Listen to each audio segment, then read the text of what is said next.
Hi there, my name is Tim Gravoisha, and I'd like to welcome you to Beyond the Triangle. Now, very often, different approaches to interventions within a school will often have a multi-tiered aspect to them. And usually this is depicted with some kind of triangle.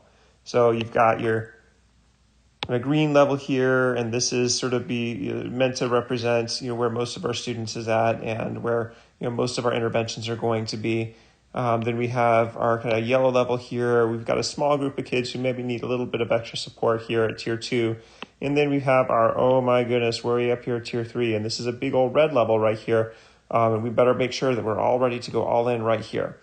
And so, this is a very common model, and it sort of, works pretty well for us for a while.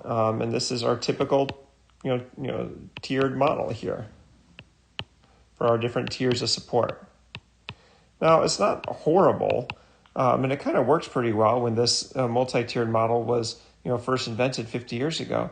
But I think for a lot of the kinds of things that we're doing in education, we have an opportunity to go beyond the triangle in some very important ways. And here are a couple of reasons why.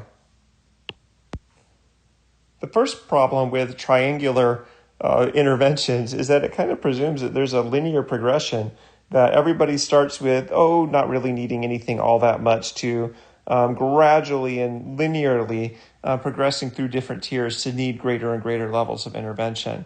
And we know from our own practice that really isn't the case, that all of our kids are exactly who they are the moment they enroll with us. And that while certainly needs change and can increase or decrease in intensity, it rarely follows any predictable linear path in terms of what it means to support a student's social, emotional, and academic growth.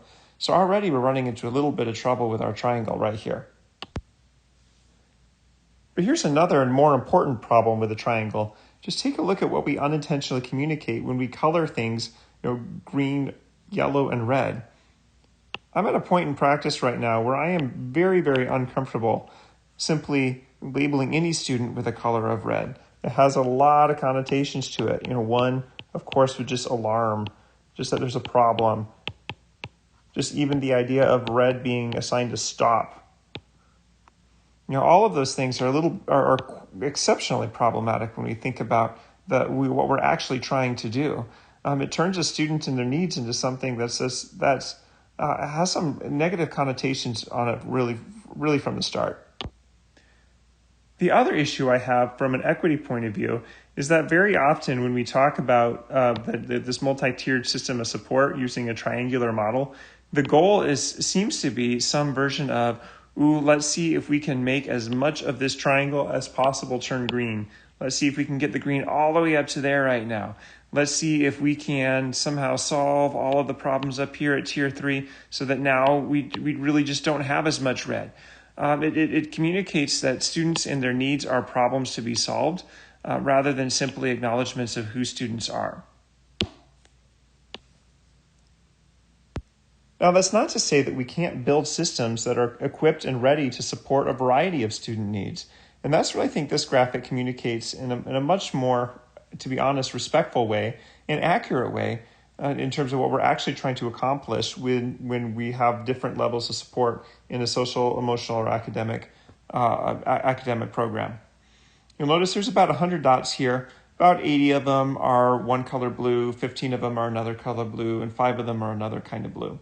Just from the get-go, I think that by eliminating the red, yellow, and the green, we've already started to communicate something very, very different.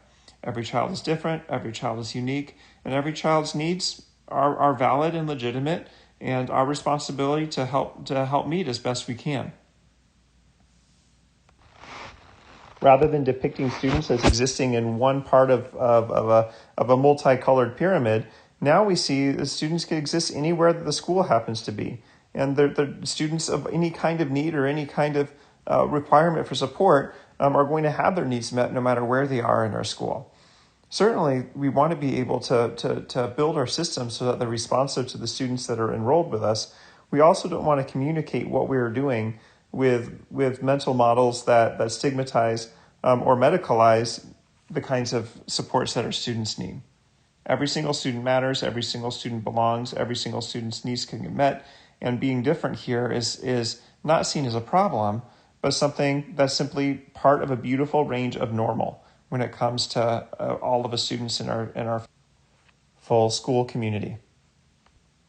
If your school is adopting some kind of multi-tiered system of support and you're depicting it with some kind of multicolored triangle, especially if it's a red, yellow, and green one, I think now is the time for us to move beyond the triangle towards a more inclusive mental model for what we're trying to do in meeting the needs of all of our students, no exceptions. If you'd like to keep in touch, here's my email, and you can follow me on Twitter at @tgravoishaw.